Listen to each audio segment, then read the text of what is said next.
1장 22절에서 23절입니다. 에베소서 1장 22절에서 23절 말씀입니다. 또 만물 그 발 아래에 복종하게 하시고 그를 만물 위에 교회의 머리로 삼으셨느니라.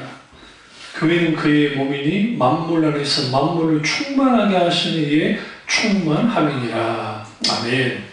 말씀 제목은 교회 속의 세상, 세상 속의 교회입니다. 교회 속의 세상, 세상 속의 교회입니다. 에베소서는 사도 바울이 교회만을 잘 보여주는 대표적인 서신입니다. 이 서신에서 사도 바울은 교회의 모습을 그리스도의 몸이라고 비유하고 있습니다. 교회는 그리스도의 몸이고 그리스도는 교회의 머리가 된다고 말씀하시고 성도들은 몸을 구성하는 각 지체라고 말을 하고 있습니다. 우리의 몸은 하나입니다. 분명한 사실입니다. 우리의 몸이 하나이듯이 교회도 하나가 되어야 됩니다. 근데 중요한 것은 몸은 모든 영광과 권한을 함께 합니다. 어떤 몸의 한 부분이 아프면 온몸이 아픈 것처럼 우리가 즐겁고 기쁘면 내 온몸이 기쁘고 즐거운 것처럼 결국은 교회 공동체 내에서 어떠한 지체가 힘들고 어려울 때 그들 힘들고 어려움에 우리는 기꺼이 중보기도와 또 권면과 돌봄을 통해서 우리는 기꺼이 그들을 돌봐줘야 되고 또 그게 마땅한 거지만 사실 오늘날 지역교회 속에서 수많은 분란과 교회 내 갈등들이 너무 많아서 하나 되지 못하는 교회의 모습을 보게 되었습니다. 사도 바울이 말하는 오늘 본문 말씀의 핵심은 예수 그리스도께서 교회의 머리시다라는 겁니다.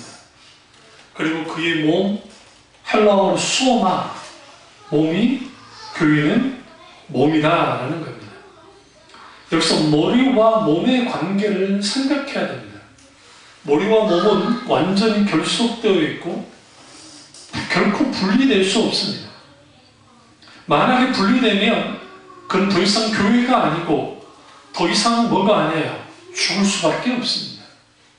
이재록 씨가 이번 주에 아주 JTBC 뉴스에 도마에 올랐습니다. 포탈에.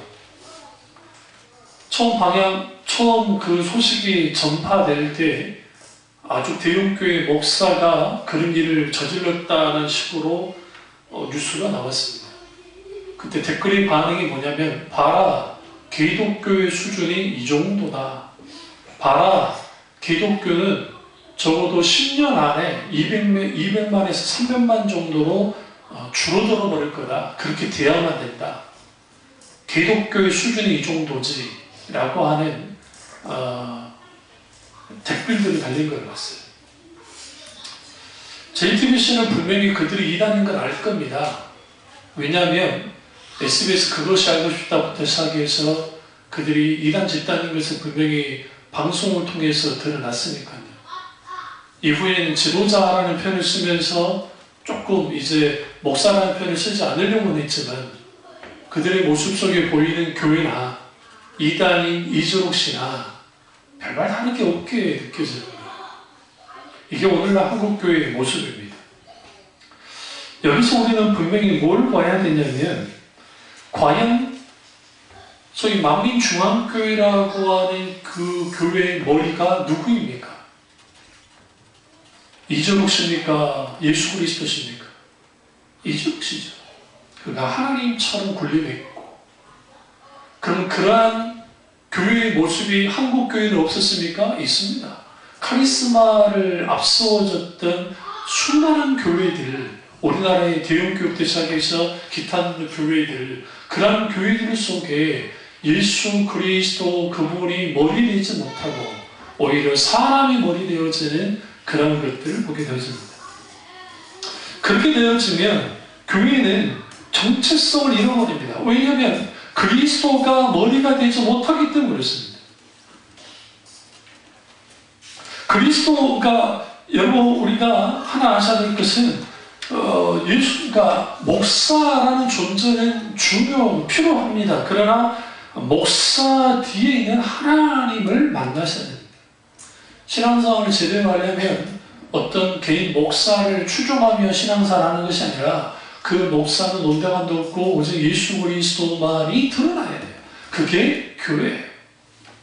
중요한 것은 오늘 말씀 제목처럼 교회 속의 세상 속의 교회가 어떠하냐라는 거예요. 교회 안에 세상적인 것들이 너무 많이 들어와 버렸습니다. 그러다 보니까 이제 세상적인 논리, 세상적인 방식, 세상이 추구하는 것들이 교회 안에 여과 없이 들어왔어요. 오늘날 교인들이 교회를 선택할 때 기준이 뭐냐? 기준은 이겁니다. 내가 신앙생활을 편안하게 할 수 있는 것입니다. 그리고 내가 헌금을 하더라도 내 헌금이 교회에 부담이 되지 않는, 왜 많은 사람들이 작은 교회를 다니기를 원치 않냐면 헌금 부담에 느껴져서 그렇다라고 합니다. 근데 여러분 역설적이게도 대형교회일수록 헌금 부담이 큽니다. 여러분이 어디 지나시다가 큰 교회들 한번 들릴 일 있으시면 화장실 가려고 들으시면 들리시고 한번 헌금 받는데 그걸 쭉 보시면 그 헌금 봉투를 한번 보세요. 거기에 일천범죄 헌금, 무슨 헌금, 무슨 헌금, 무슨 헌금, 무슨 헌금, 무슨 헌금, 무슨 헌금, 쓸 수 없이 많아요. 저는 노회 예배 드리러 가면, 이제 노회에 가면 금요일 월요일에 갔다 왔는데요. 가면 가장 먼저 하는 게 그 교회 주보와 그 교회 이제 저기 봉용 임명록이 있는 걸 쭉 봐요. 그럼 그 교회가 어떤 교회인지가 바로 드러나요. 그렇게 헌금 내용 많은 거 나쁘다는 게 아닙니다. 문제는 뭐냐면 오늘날 신앙생활의 문제점 중에 가장 큰 것은 신앙의 대상이신 하나님을 아는 것과 그분의 약속에 대한 견고한 지식보다도 자신의 열심, 그리고 자신의 간결, 자신의 종교심을 더 의지하는 거예요. 이것은 내가 진심일 수 있어요. 나의 진심과 나의 간절함이 신앙의 근거가 되고 신앙의 기둥이 되는 거예요. 이건 뭐예요? 굴절된 혹은 왜곡된 신앙의 모습이에요. 오늘날 우리가 신앙생활 할 때 좀 은혜 받고 뭔가 내가 교회를 다니는 게 신나하면 자신의 종교적 진심으로 자신의 간절함과 자신의 열심과 자기의 종교심과 그리고 자기가 감격받은 것을 가지고 열심히 신앙생활 하다가 그것이 딱 식어지면 탁 나와버려요. 무엇에 근거하지 않는 신앙이기 때문에 그러냐면 신앙의 대상이신 인격체신 하나님을 알지 못하기 때문에 그런 식으로 신앙생활하는 것이고 첫 번째. 두 번째는 뭐냐면 하나님의 말씀에 대한 견고한 지식이 없어요. 여기서 지식은 정보를 말하지 않아요. 정보로서의 지식을 말하는 게 아니라 경험해야 하는 지식, 성령의 조명을 통해서 깨달아 아는 그 지식이 없으니까 자신의 열심과 자신의 감격을 의지하는 신앙생활을 합니다. 그런 사람들이 교회 안에 모여있게 되어지면 필연적으로 기독교는 종교화돼요. 필연적으로 종교화돼요. 왜 종교화되냐면 신앙생활에 하는 모든 것은 자신의 감정, 자신의 느낌, 자신의 생각에 따라서 달라지기 때문에 내가 기분이 좋고 내가 뭔가 신뢰하면 그 신앙생활하는 거 좋아요. 그러나 그렇지 못하면 무너져요. 90년도에 저기도 부분적으로 영향을 줬던 전가하 목사님이 하셨던 말이 있습니다. 감리교 목사님이신데 지금 은퇴하셨어요. 근데 전가하 목사님이 뭐라고 했냐면 신앙은 감정이다. 제가 그 이후 그분을 이제 떠났습니다. 뭐 그분과 함께 한 적은 없지만. 근데 그분의 말이 맞기도 한 게 신앙생활은 감정이다. 왜? 감정이 수틀어지면 목사의 설교도 들려오지 않고, 감정이 수틀어지면 헌금상환도 안 하고, 감정이 틀어지면 뭐도 안 해요? 뭐 말씀이나 예배 드리는 것이나 하지 않기 때문에 신앙생활은 감정에 의해서 좌우된다. 그렇기 때문에 우리의 감정 조절을 잘해야 된다. 아주 현실적인 설교를 하시는 거예요. 그런데 왜 감정에 의해서 신앙생활이 좌우됐을까요? 그 이유는 뭐냐면 신앙의 근거가 하나님을 아는 지식과 그리고 하나님의 말씀에 대한 견고한 지식을 가지고 신앙생활한 게 아니라 자신의 종교적인 종교심, 자신의 열심, 자신의 어떤 감격 혹은 감정을 더 의지하면서 신앙생활이기 때문에요. 그게 신앙의 근거가 되는 거예요. 그런 것들을 이렇게 세우려고 그래서 감정적인 설교를 쏟아내는 거예요. 감정적인 찬양을 쏟아내는 거예요. 그리고 감정적인 것들에 대한 것을 계속적으로 주입시켜서 어떻게든 뭐하게 하도록 진심으로 간절함을 가지고 그리고 그것을 가지고 신앙생활을 하도록 만드는 거예요. 그러나 그렇게 한다고 해서 신앙생활이 잘 되느냐? 그렇지 않는 게 신앙의 대상이신 하나님을 아는 지식이 없는 상태에서 하는 모든 신앙생활이라는 것은 종교적으로 그렇게 하시나요? 그러면 교회 속의 세상, 세상 속의 교회, 교회가 바라보는 세상은 어떠합니까? 여러분 오해하지 말아야 됩니다. 뭘 오해하지 말아야 되냐면 기독신앙은 세상을 악하게 보지 않습니다. 세상은 악한 거야 라고 우리는 가르치잖아요. 기독교 세계관은 선과 악에 대한 담론을 담지 않아요.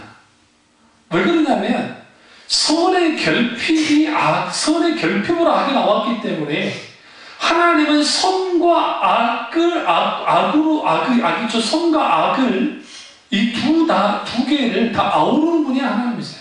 다시 말하면 선과 악 이전에 존재한 분이 하나님이시라고. 그걸 전제해요. 만약에 하나님이 세상을 악한 거로만 규정하셨으면 하나님이 세상을 이처럼 사랑하사 독생자를 주셨으니 이는 저를 믿는 자마다 멸망치 않고 영생을 얻게 하려 하심이니라 라고 말씀하지 않았을까요? 세상을 악하게 보지 않았다고 해서 세상이 선하다는 게 아니에요. 그러니까 오해하시면 안 돼요.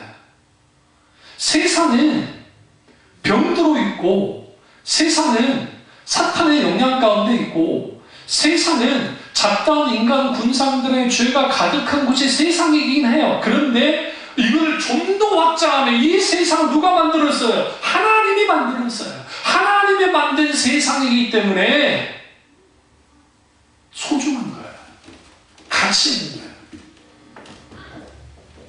그러면 교회가 보는 세상은 가치 중립적입니다. 가치 중립적이라는 말은 무슨 말이냐면 세상에도 좋은 게 있고 세상에는 나쁜 것도 많습니다. 좋은 것도 많고. 문제는 세상 것이 교회 안에 들어온 거예요. 그것도 무분별하게. 그 대표적인 게 음악입니다. 대표적인 게 수많은 사상입니다. 여러분, 교회에서 신앙생활하면서 성경을 백독을 했든 초자연적인 성령의 역사를 경험했든 뭐 엄청난 기적의 역사를 경험했든 그런다고 해서 그 사람이 바뀌어지지 않아요. 우리들 사도 바울을 오해하고 있는 게 사도 바울이 지금 다마스쿠스, 지금 이번에 폭격했죠, 시리아. 근데 그 다메섹에서 부활하신 예수 그리스도를 만났습니다. 만났을 때에 우리는 사도 바울이 그 기적 때문에 그가 변했을 거라 생각해요. 그렇지 않아요. 뭐가 문제였냐면 두 가지 세계관이 충돌한 거예요. 그 유대적인 세계가 충돌했는데 십자가에서 죽은 예수는 저주받은 자다. 그 신명기에서 말하는 나무에 달린 자마다 저주받은 자를 했으니까 예수 그리스도는 저주받은 자예요. 그 얘기 있었어요. 그러니까 저주받은 자인데 갑자기 주님이 부활하신 주님이 다메섹에서 나타나셔서 너희가 죽인 예수다 하면서 나는 부활한 예수다라는 것을 드러내버렸어요. 그러면 사도 바울의 입장에서는 예수는 저주받은 자인데, 예수는 가짜인데, 예수는 거짓 선지자인데 부활했다는 거예요.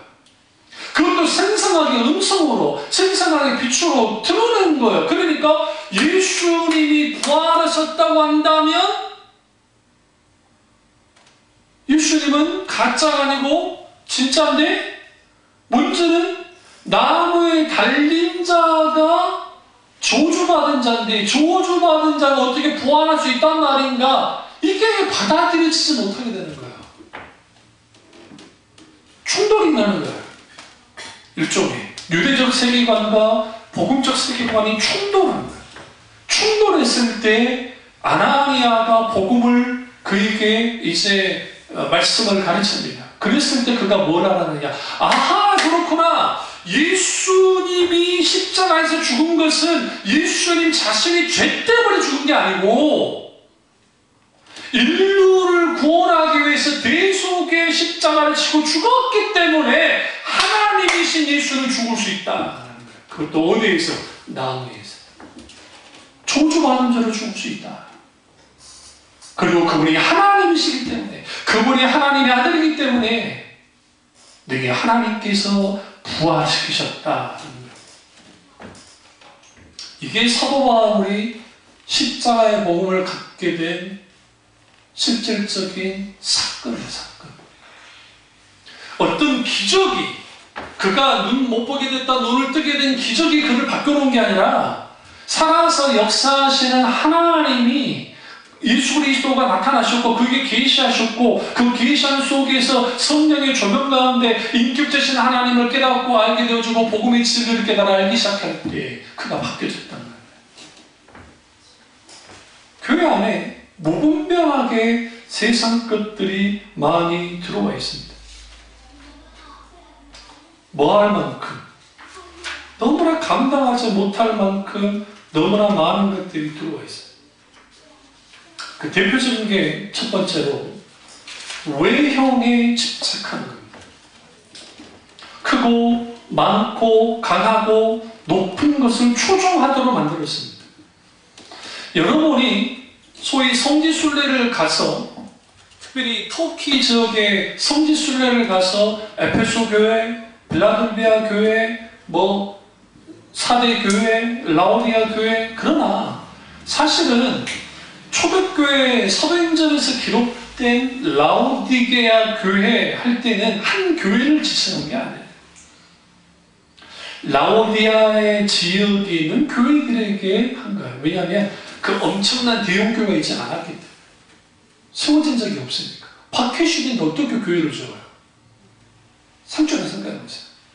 그러니까 통상 여러 교회가 있었지만 이걸 라오디아 교회, 라오디아 지역에 있는 교회다라는 거예요. 근데 여러분 성지순례 가보니까 무너지긴 했지만 여기 가보시면 터키에 에페소 교회 봤잖아요. 그 자네 어딘지 모르죠. 갈 데가 없으니까. 그러니까 얼마나 대단한지. 공부도 안 하고 그 뭐만 보고 스캔만 뜨고 온 거야. 그것도 동영상 하나 잘 찍어놓으면 내가 알려놔 주지. 그것도 없잖아. 응? 그러니까 에페소에 참 교회가 있어요. 교회 문화센터가 있어요. 에페소 교회가. 그거는 카톨릭이 교황 등장을 함께 만들었어요. 사실. 후대에 만들어요. 후대. 한참 후대에 만들어진 대형교회. 그러니까 크고 많고 강하고 높은 것을 추구하게 되고 그런 것이 강한 것처럼 여기게 되어졌단 말이에요. 불행히도 예수님이 가르치셨던 사랑, 하나님의 공의, 샬롬, 하나님의 평강, 진리, 자유, 이런 것들 안에 오늘날 신앙생활을 할 때 어떤 식으로 많은 교인들이 신앙생활을 하느냐? 주일 송수, 헌금, 11조, 교회 봉사, 성가대 대원, 성가대원으로 봉사하는 거, 교회학교 선생님으로 봉사하는 거, 기타 등등 전도대원 돼서 전도대원으로 봉사하는 경우, 그것이 신앙생활이라고 생각합니다. 외형적인 것에 치중하면서 신앙생활, 그거 나쁜 거 아니라 했잖아요. 아주 중요한 거고 아주 귀한 겁니다. 그래도 불구하고 본질적인 것을 잃어버렸다는 거예요. 왜 외형적인 것에 치중했을까요? 교회가 커지면 커질수록 사람들의 일거리가 커요. 과거 오카노 목사님이 살아계실 때 그 당시 교회가 약 한 만여 명 됐었는데 그때 목사님이 했던 말이 그래요. 물어봤어요. 그 목사님 교회 진짜 사랑의 교회 교인은 몇 명일 거라고 생각하십니까? 약 1000여 명 정도 된다고, 10분의 1 정도 된다고 합니다. 그리고 그 10분의 1이 교회를 끌고 나갑니다. 나머지는 방관자입니다. 사실 정말 오 목사님이 진짜 진실되게 말씀하십니다. 대부분의 교회들이 여러 일들을 해야 되고 일하는 데 집중합니다. 그러다 보니까 외형적인 것을 쫓아가요. 그러니까 종교적인 행위만을 쫓아가는 식의 신앙생활을 하기 시작해요. 아까 그랬죠? 개인의 내가 진심을 닮아서 간절함이 있게 한다 할지라도 그게 신앙의 대상이신 하나님을 아는 것과 그리고 말씀의 진리가 온전히 서어있지 않은 상태에서 이런 일들을 하면 종교적으로 할 수밖에 없어요. 자기 종교심을 가지고. 그걸 이제 성경적인 용어로 바꿔놓으면 그게 자기의로 하는 것이고 또 하나는 자기 공덕을 내세우는 거예요.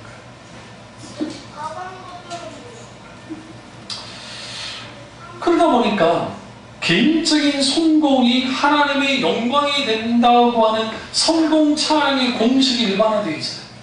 제가 어떤 목사님이시는데 두 분이 목사님이세요. 여자분도 목사님이시고 이제 남자분도 목사님이신데 애들 3명이 있는데 애들 3명을 개척교회니까 돈이 없어서 아이들에게 뭘 하지 못해요? 과외 교육 한 번 못 시키고 학원 한 번 못 시켰는데 서울대, 연대 또 서울대를 들어간 거예요. 그러니까 뭐라고 말하냐면 거기 이제 MC를 보고 있는 분이 하나님이 하셨군요. 하나님이 위로하셨군요. 하나님이 그 목사님의 목회를 보시고 그렇게 역사하셨군요. 할렐루야 하나님. 일종의 그러한 성공담이 그 사람의 사역을 다 인정해주게 하는 겁니까?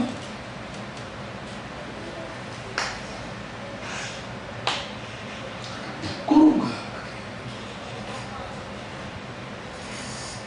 왜 그런 것들이 하나님이 하신 것이 물론 하나님 하실 수 있죠. 그런데 문제는 뭐냐면 개인의 성공이 하나님께 영광이 되면 근데 개인의 실패는 하나님께 영광이 되지 않습니까? 예수님은 역사상 최고의 실패자입니다. 왜? 십자가에서 죽어버렸습니까? 부활하셨지만 세상의 눈에 비친 예수는 실패자예요. 그러니까 이런 일이 나와가지고 예수는 실패자라고 그러죠. 진짜 실패자는 아니시지만 어떤 면에서는 실패의 모범을 보였어요. 누구 때문에 실패하셨어요? 하나님 때문에. 뭐 때문에 실패했어요? 우리를 사랑해서.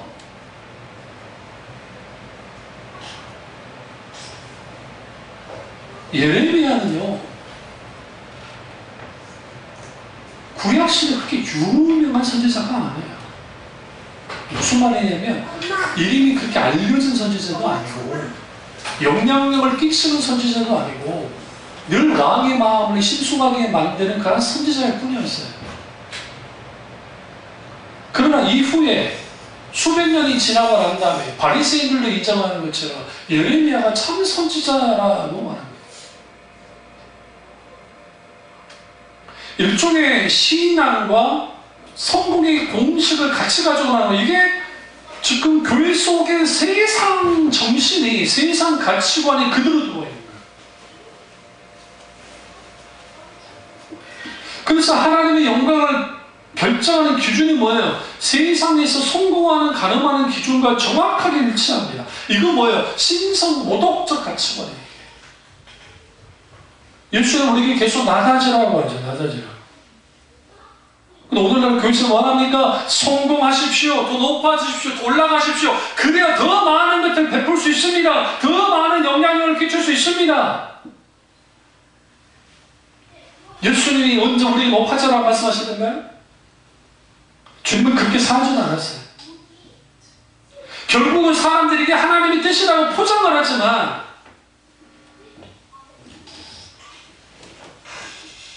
그것을 통해서 하나님의 영광을 위한 거라고 말은 하지만 실상 자기 자신을 위한 거였어요. 제대로 말씀드리잖아요.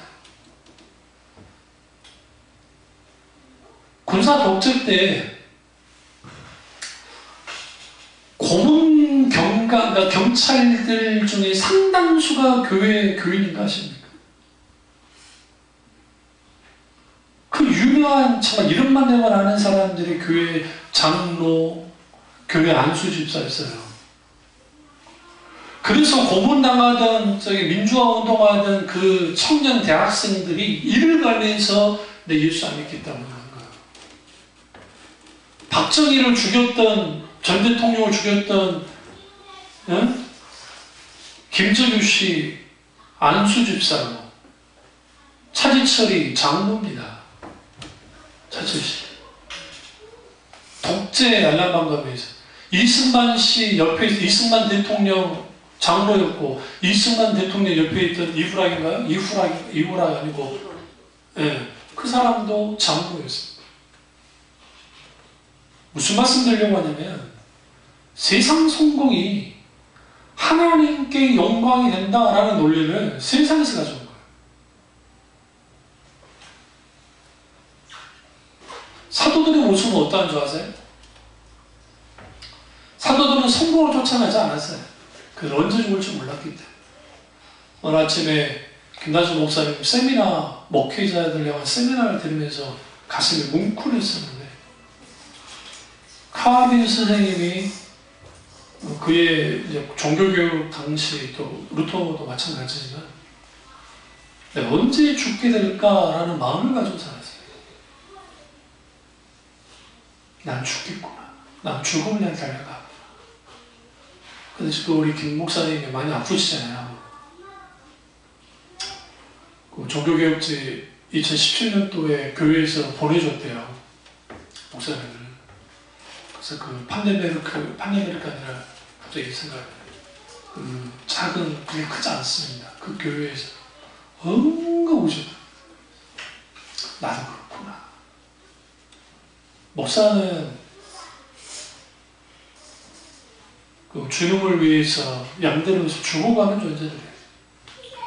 사실 진을 다 빼고 그렇게 죽어가고, 또 그 주인공들이 나와서 죽어가는 거, 그게 초대교회 목회자들의 모습이고 실제적인 하나님의 사람들의 모습들이었어요.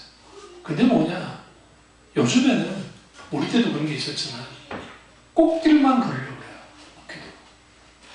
꽃길만.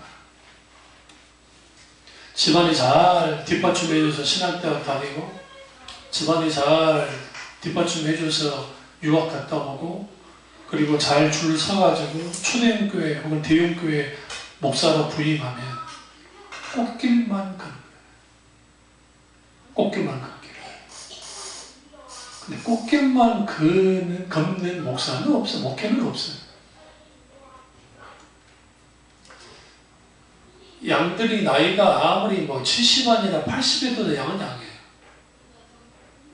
여러분들을 제가 무슨 비하하려고 하는 게 아니라, 참 목회를 해보니까 양은 양이에요. 목자는 목자. 세상 것들이 교회 안에 들어오니까 마음의 중심에 하나님이 앉아 내 자신이 있는 거예요. 그러니까 돈에 끌려가고, 그러니까 성공에 끌려가고, 그러니까 세상 어떠한 것에 끌려가는 거예요. 여러분, 연예인들은 소위 연예인 크리스찬이라고 하는 사람들은 더 큰 유혹을 받아요. 성공, 인기, 돈. 그러니까 그런 상황이 있기 때문에 그 사람들이 예수님을 온전히 믿기가 쉽지 않아요. 그럴 수밖에 없는 게 서로 충돌하게 돼 있어요.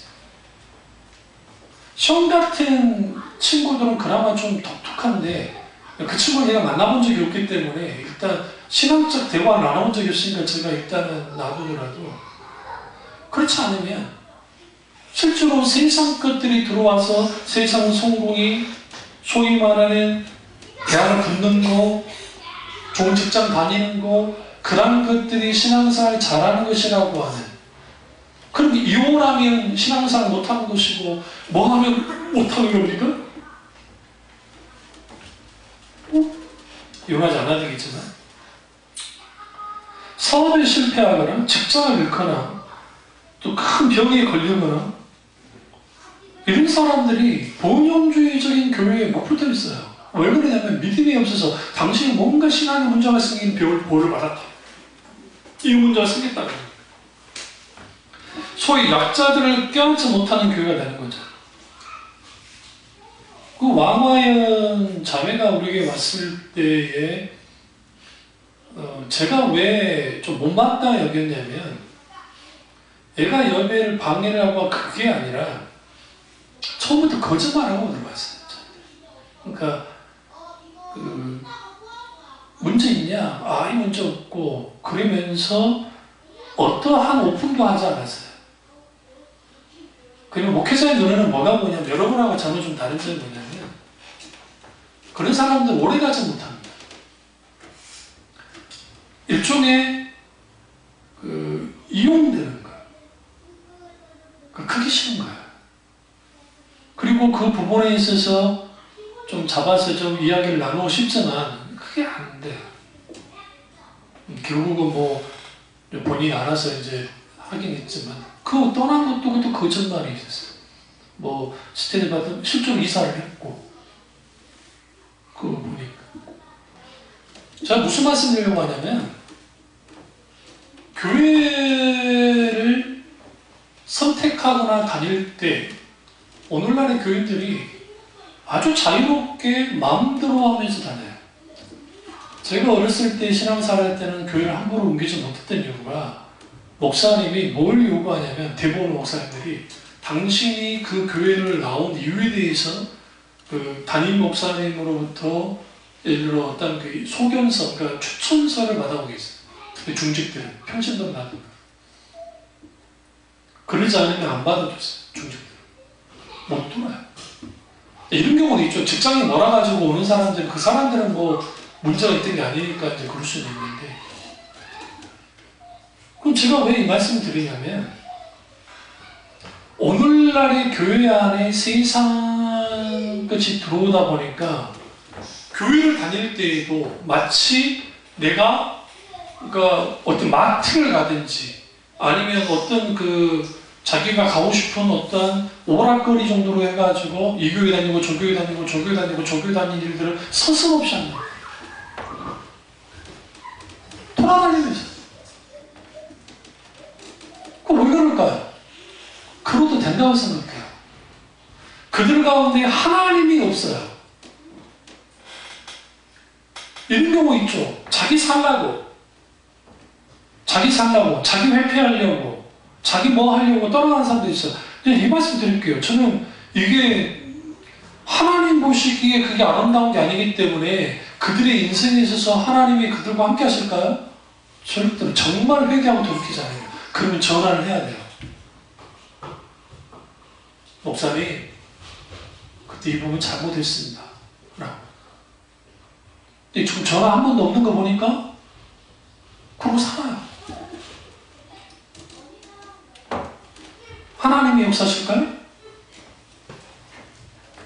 물론 우리 하나님은 온전한 분이 아니셔서 그들에게 은혜 베푸시겠지만, 뭐가 문제가 되어 있냐면 관점이에요. 그러니까 두 개의 관점이 있는데 하나님의 관점과 하나님 자기 관점이 있는데 자기 관점으로 볼 때 아무 이상이 없어도 하나님의 관점으로 보기 시작하면 이게 문제가 되면 빨리 돌이켜요.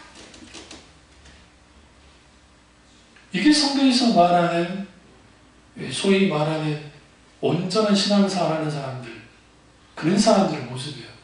그래서 교회 안에 세상 것이 들어오니까 외형에 집착하고 세상 성공에 집착하고 그러다 보니까 이런 논리가 통한 거예요.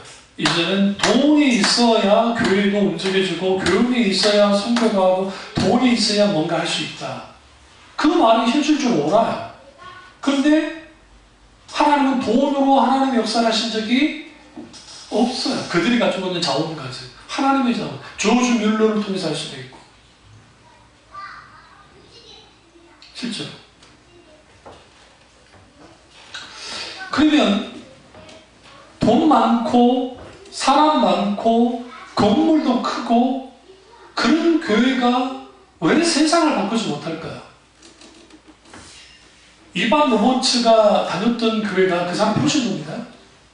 모리아 교회라는 교회입니다. 모리아 교회는 교회가 이제 지금은 작은 한 3, 40명 들어갈 만한 사이즈 교회 하나 하고 하나는 조금 큰 그룹장 100명 정도, 100명 조금 넘는 정도 있는데 이반 로버츠 그 부흥은 그 20, 30명 들어갈 수 있는 거기에서 하나님의 놀라운 부흥이 일어났어요.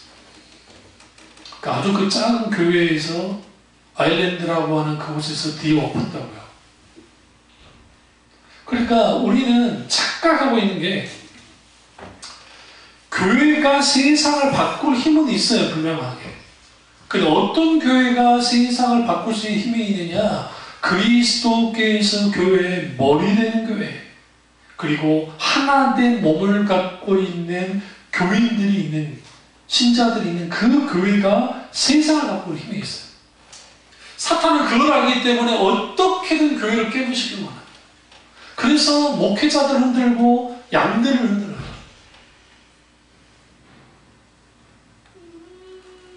흔히들 저도 뭐 제 노예에 가다 보면 아픈 일들이 있어요. 그 교회 문 닫는 교회가 몇 개씩 나오고 별천부로 올라가서 교회 우리 월마다 3만 원씩 저기 노예에다가 계속 상납금 내거든요.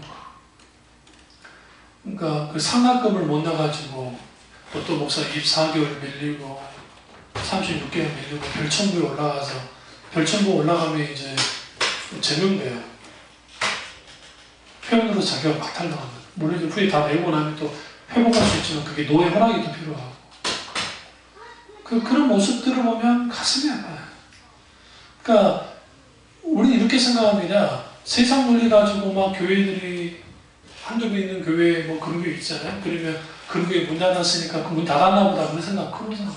사탄이 춤을 춥니다. 사탄이 춤을 춘다. 쉬워집니다. 우리는 뭐 제자교회 목동에 있던 제자교회가 분란이 나가지고 막 그 엄청난 숫자가 빠져나가고 그런 데만 한탄할 게 아니라 오늘날 그 약한 교회들이 무너져 내려가고 무너져 내려가고 교회가 세상을 이기지 못하는 일들이 벌어지고 있다는 거예요. 그래서 예수님이 선포하신 하나님의 나라는 우선적으로 교회 안에서 실현돼야 돼요. 교회가 어떠한지부터 철저하게 돌아봐야 됩니다. 우리 참여중앙교회가 어떤 교회인가? 교회가 무너지면 모든 끝장나. 사실.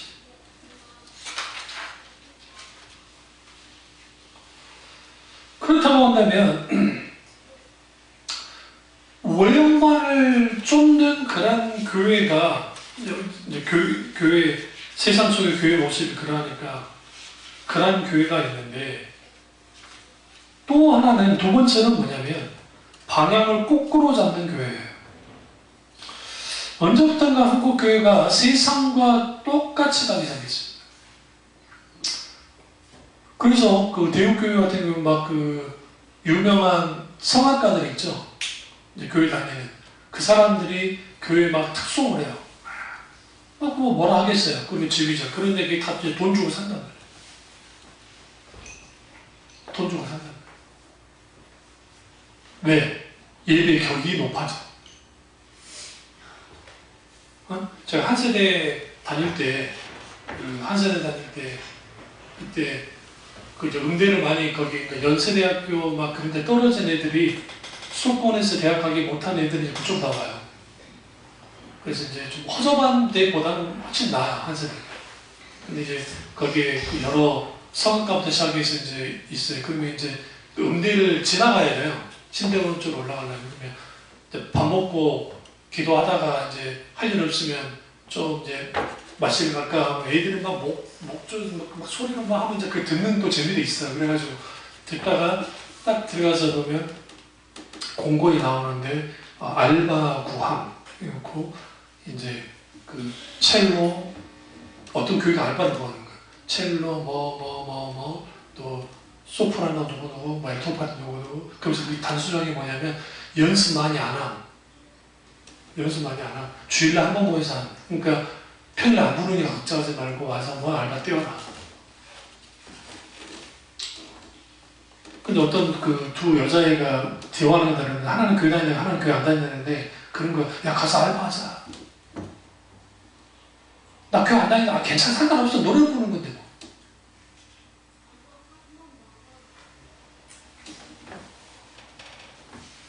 방향을 거꾸로 잡는 교회라고 하는 무슨 말이냐면 교회는 세상을 거슬러 올라가는 교회예요. 그런데 세상과 함께 같이 가요. 그러니까 편해요. 지금 이런 소리 안 들어도 돼요. 진짜로. 우리만 심각해. 우리 교회만 심각해. 안수호 목사만 심각해. 그러니까 다른 데는 안 심각해. 그러니까 온통 이렇게 하면 잘 되고 저렇게 하면 잘 됩니다. 이렇게 하면 됩니다. 저렇게 하면 됩니다. 언제부턴가 한국교회는 시험 합격이나 승진된 개인적인 성공이 하나님의 영광이라고 하는 신성 모독적인 가치관이 독보서처럼 자라났어요. 하나님의 영광을 결정하는 기준이 세상에서 성공하는 거, 돈이 많은 거, 그게 결정인 기준이 됐단 말이에요. 이렇게 기도하죠. 하나님 이번 시험에 붙어서 하나님께 영광을 돌리게 해주세요. 그럼 하나님이 뭐라고 말씀하실까요? 나한테 영광 안 돌려도 된다. 내 영광은 충분하다 하지 않겠어요? 이렇게 기도해야 돼요. 하나님, 지금 내가 시험을 보는데 하나님이 원하시는 게 무엇입니까? 내가 원하는 게 무엇이에요? 내가 뭘 하기 원하십니까? 본인의 신앙에 빠지면 시험에 실패하거나 직장을 잃거나 병에 걸린 사람들, 신앙에 문제 있는 사람 취급하니까 아주 문제 있는 사람처럼 그렇게 여겨지는 거예요. 더더군다나 교회의 셋은 세상과 다를 바 없는 교회의 풍경이 세상을 조롱합니다. 누가 개척교회를 셋을 하고 싶어 하겠어요? 생각해보세요. 우리는 초대교회만 셋을 한다고 생각하죠. 100명부터 있는 교회부터 시작해서 200명 있는 그런 교회들 상당수가 셋을 해요. 몇 개 만나올 뿐이에요. 그거 어떻게 하냐고? 제가 신학할 때도 내 동기들 중에 200~300명 있는 교회, 뭐 몇백 명 있는 교회 다 하면서 그게 다 물려받았어요. 그리고 편하게 유학 갔다 와서 학위까지 다 받고 나와요. 그러니까 학위까지 받고 나오기 때문에 누구랑 경전에도 꿀릴 게 없어요. 뭘 학위까지 받아보는데. 그게 무조건 뭐 옳다 틀리다는 차원보다는 일상안했다고요, 사실. 키르케고르가 유명한 거위의 비유라는 걸 통해서 교회에 대한 이제 날카롭게 메시를 가했는데 한번 읽어볼게요. 이 거위 비유예요, 거위. 이 교회를 비유한 거예요. 집거위들은 대왕 거위의 연설을 듣고 더 높은 세상을 향해 날아야겠다는 다짐을 하면서 열심히 아멘을 외쳐댄다.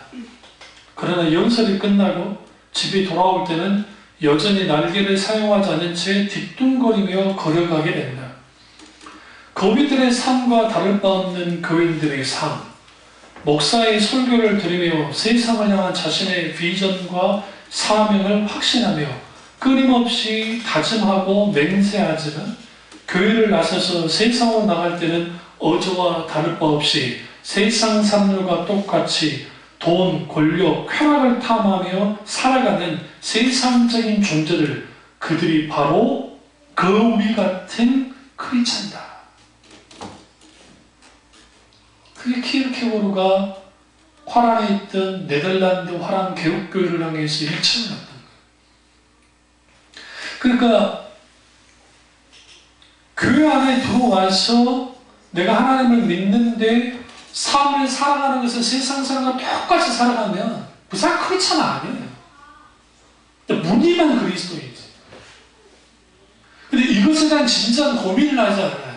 종교심만 있으면 된다고 생각하니까 내가 교회 집사로 내가 헌금 생활하고 11조 하고 예배 안 빠지고 나오고 뭔가 열심히 하면 그걸로서 나는 신앙생활 다 한 거고 내 삶은 별개라고 생각하며 살아가요. 그러니까 교회 공동체가 세상 공동체와 달라야 되는데 똑같아요. 별로 크게 다를 게 없어요. 두 번에 말씀드렸죠? 세상에서의 학벌과 지위가 교회에 그대로 통용된다고요. 마나인이라고 하는 헤롯의 젖동생은 교회 일원일 뿐이었어요. 왕족으로서 대접받지 않았어요. 무슨 말이냐? 교회 공동체 일원이에요. 우리 교회 서울대 나온 의대 나온 박사님이 있으면 우리 마음에서 박사님 우러나올 거예요. 여러분이 저를 우러나 못 줬어요. 제가 서울대는 못 나와서 그래요. 진짜로. 내가 박사를 못 받아서 그래. 안 그랬으면 여러분이 나를 우러나올 거라고. 아무리 교회 작아도 우리 목사님 서울대 나왔어.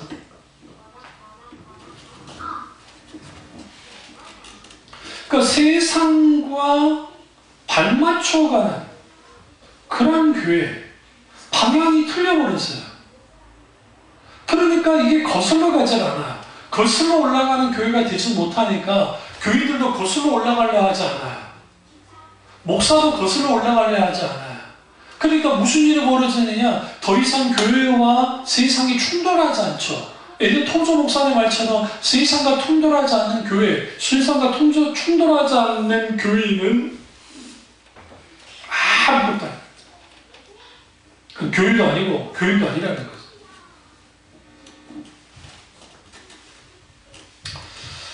그러다 보니까 교회는 분명하게 세상 속에 있어야 되고 세상이 이제 교회 안에 영향을 끼치기도 하는데 오늘날의 많은 교인들이 편리함을 주는 만족에 많은 교인들이 빠져 있어요.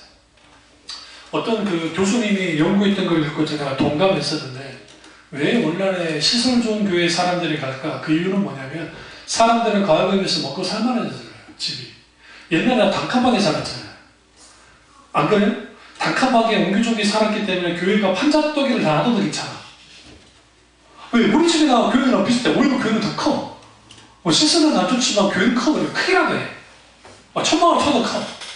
그러니까 그렇게 했는데 이제는 자기들 수준이 뭐 어쨌든 거실이 있고 뭐 어떻게 산단 말이에요. 그러니까 그 편리함 속에 있다가 이렇게 불편한 교회에 오고 싶어 하지 않는다는 거예요. 실제로. 그러다 보니까 주님의 참된 평안이 아니라 편리를 쫓아가는 신앙생활을 해요. 이게 기용적인 초대형 교회를 만들어냈어요. 진리를 소중히 여기지 않는 세태에 빠지면 예수님보다 세상적인 것을 추구하게 됩니다. 예를 들어 이거예요. 전도하는데 예수 믿으세요. 그러면 복받은 일이 좋은 일이 일어날 거예요. 라고 합니다. 예수님 믿었더니 안 되던 사업이 잘 되고 예수님 믿었더니 그 말씀 피우던 아들이 돌아오고 예수님 믿었더니 좋은 직장에 들어갈 수 있게 됐고 예수님 믿었더니 돈도 많이 벌었다고 하는 그런 강증들이 많잖아요. 하나님을 부귀영화를 주는 분으로 맞는 도깨비 방망이처럼 주님을 소개하는 거예요. 교회를 끌어들이려는 거예요. 오늘날 하나님이 이 정도의 분으로 만들어버린 신성 모독적인 행동들을 오늘날 교회에서 목회자들이, 교회 교인들이 여전없이 하고 있어요. 많은 사람들. 우주 전체보다 귀하시고 내 생명을 드릴 만큼 광대하시고 사랑하는 하나님이 아닌 거예요.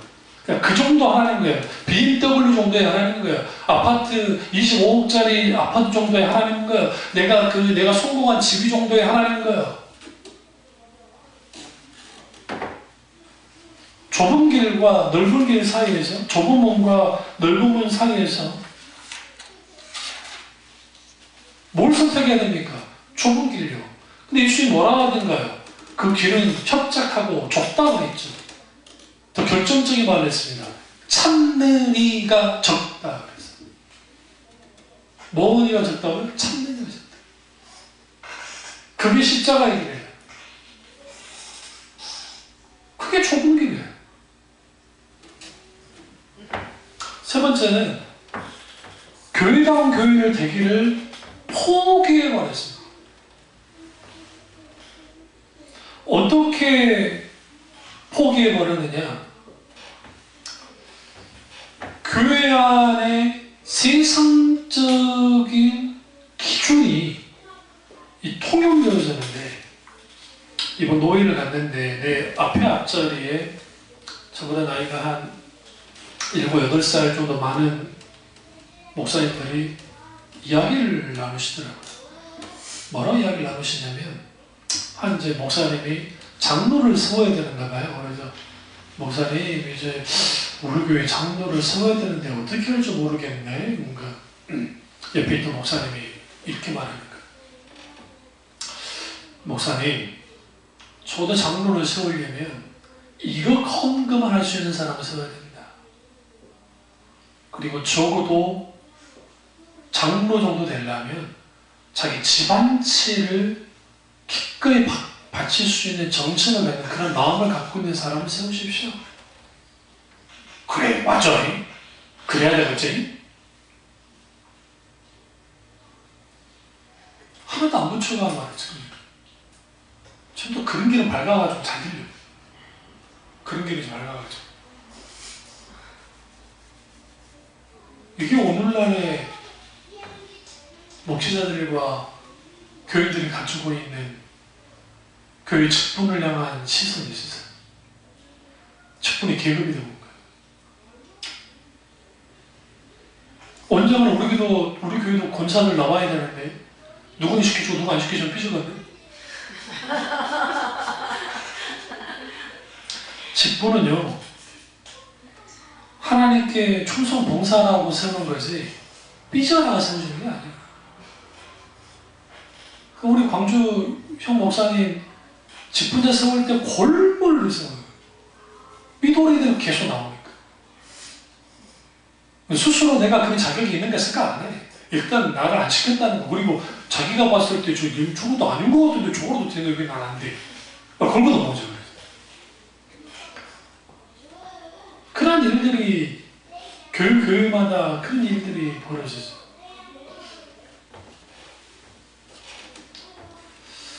그래서 그 환풍기 장로라는 그 우스갯소리가 있는데, 그게 뭐 어떤 교회에 이분이 중학생 때인데, 김두식이라는 분인데 중학생 때인데 원래 이제 권사나 장로라다가 선거해야 돼요. 공동이 돼 선거해서 3분의 2 이상 돼야 되는 건데, 근데 그 교회 그렇게 큰 부자는 없었는데 교회에다가 환풍기를 설치를 한 거예요. 근데 이분이 집사님이셨는데 신앙 경력이 그렇게 오래된 분은 아니고 짧은 분이고, 교회로 온 지도 얼마 안 된 분인데 목사님이 장로를 세워버린 거예요. 돈이 있으니까. 그러니까 이 청년들이 뒤에 모여가지고 앞에서는 안 하고 뒤에 지나갈 때마다 환풍기 장로 놀렸다는 거예요. 그게 오늘날도 계속 이루어지고 있어요. 이게 부끄러운 자아상이에요. 부끄러운 자아상. 참여중앙교회는 안 그러니까 문제 없겠네. 아, 그래요. 우리 교회는 그런 교회는 아닌데, 제가 그런 목사도 아니고. 그렇지만, 문제가 뭐냐면, 그런 것들이 왜 있냐고요. 교회다운 교회 되기를 일찍 포기해버렸어요. 뭐가 없으면 그게 되느냐? 그리스도의 중심성이 무너지는 거예요. 여러분, 교제 나눌 때 그리스도께서 반드시 중심에 계셔요. 세상 이야기만 막 나누는 건 세상 이야기에 불과해요. 또 하나는 뭐냐면 그 속에서 컴패션, 긍휼, 서로 간에 긍휼을 베풀고 긍휼을 서로 교제 나눌 수 있는 그런 것들이 필요한데 그게 없습니다. 마지막 네 번째는 영어관식 교회가 되어버린 거예요. 목사는 설교는 설교만 하고 교인들은 듣기만 하는 구조 속에서 이제 그렇게 살아갑니다. 그러다 보니까 영어관식 구조예요.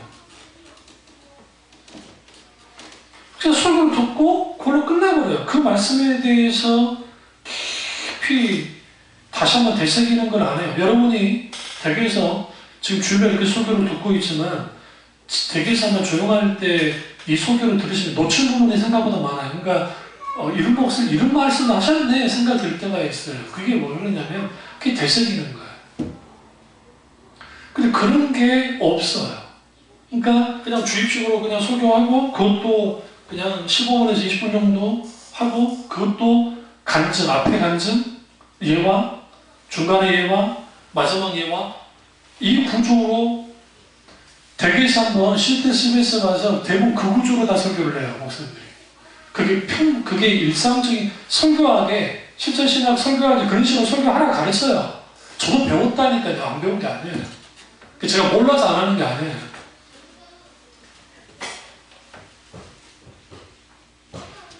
제 말은 아니고 이 부분에 대해서 어떤 분이 이렇게 말해요. 목사가 교회 공동체 그 지도자라기보다는 중소기업 사장에 가까울 정도로 나버렸다. 소유욕, 기업을 자식에게 물려주라는 의지 이러한 것들이 그대로 교회 안에 많이 있는 거예요.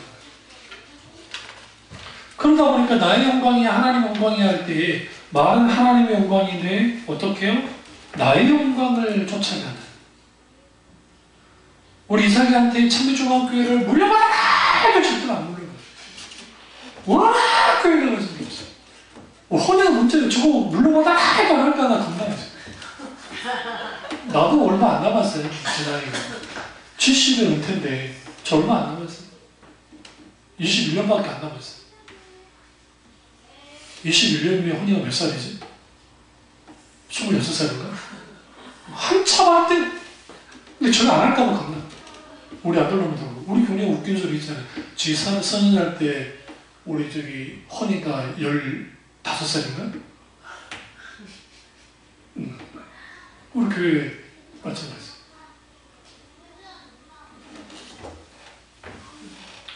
그래서 여러분 우리가 오늘 본문에서 말했던 것처럼 예수 그리스도 그분이 교회의 머리 되시고 우리는 몸이 되어야 될 텐데 그러나 주님이 머리시다고 한다면 적어도 세상에서 말하는 사상, 세상 가치관, 세계관 이것을 분명하게 막을 수 있어야 되고 이것과 싸워 이길 수 있어야 되고 또 하나는 세상과 달리 거슬러가는 교회가 되어야 되는데 그게 되지 못합니다. 왜 되지 못할까요? 왜? 세상과 짱아리 되니까. 내 짝꿍이 세상이 되니까. 내 옆에 누가 있지 않으면 예수 그리스도 그분이 내게 할락 주님과 동행하는 삶을 살아야 세상 속에 있는 교회는 혹은 교회 속에 세상의 요소들이 사라지기 시작하고 세상을 거슬러서 신앙생활을 해나가요. 이게 교회만의 문제가 아니라 우리도 마찬가지예요. 우리도 2018년도에 살아가고 있고 세상에 영향을 받고 살아가고 있지만 분명한 것은 뭐냐면 예수 그리스도와 동행하고 예수 그리스도와 동고동락하면서 교제 나누면서 신앙생활을 하게 되면 세상 방식대로 살아가지 않아요.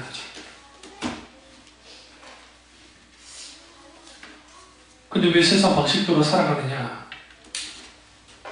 예수님이 분명히 보여주신 방향으로 가려면 대가를 치러야 되니까 그게 힘들고 어려워서 그래요.